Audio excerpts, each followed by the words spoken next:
Today I'm going to make my fresh garden salsa toward the end of the year. This is one of my favorites. I actually like to freeze dry this because the thing with fresh garden salsa, once you can it, first of all, you're not really supposed to deviate from the recipes if you bottle it. But second, it kind of loses its flavor, but freeze drying helps out a ton. So the first thing I'm going to do, I got about 24 tomatoes, like an onion and a half, 2 bell peppers, and 3 Anaheim peppers, some garlic, lemon, and garlic salt.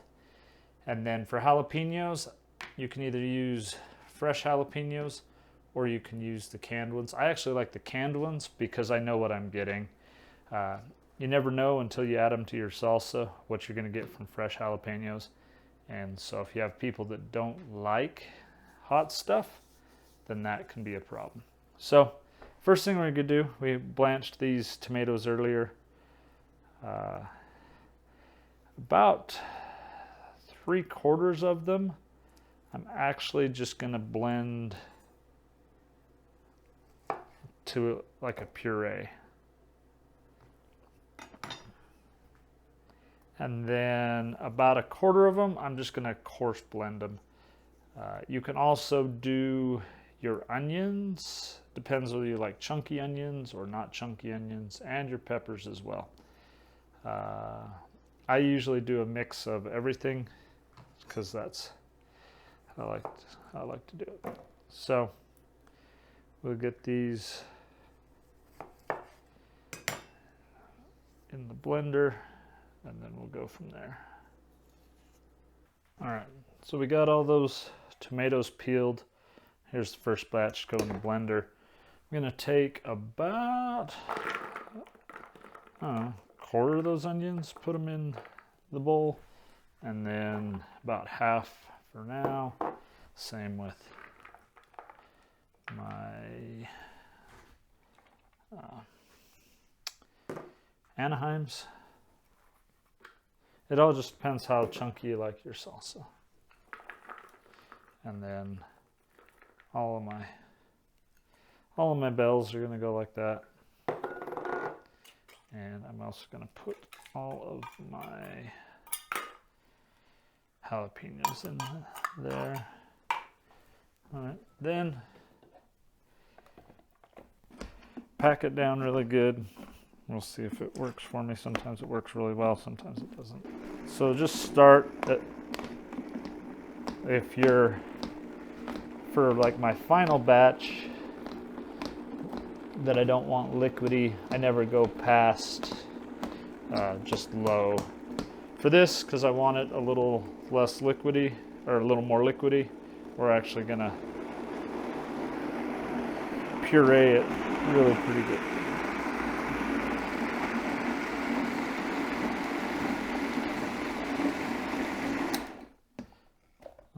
Nice and pureed. Dump her in there. And then we'll fill it up again. And the rest of the onions can go in there.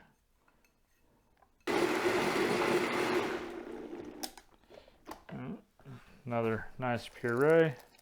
And then the rest of these tomatoes, we just want to basically chop up. Probably the better way is to actually chop them, but I'm too lazy for that. So I just let the blender chop them, but I don't. I kind of smash them down in there, so the blender will do a good job. That's probably pretty good here. Yeah, I got a few big chunks in there, and that's okay.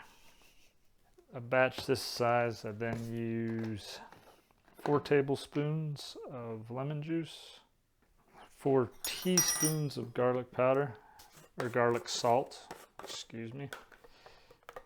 They're different. And this just depends how much salt you like, but the lemon to salt ratio seems to be really important. Like, if my salsa's ever off, it seems like it's because the lemon to salt ratio's off. Then the last thing I put in there is garlic. You can mince your own. Like, that's a lot of work. I haven't found an easy way to mince garlic.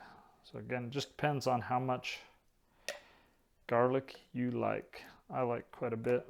So then if you're just going to serve it, I like to let it sit in the fridge for 2 or 3 hours. And then you can kind of taste test it and see if it tastes right. You may need to add a little bit more salt or a little bit more lemon powder, depending on what you're going to do. But that's how I make my garden salsa.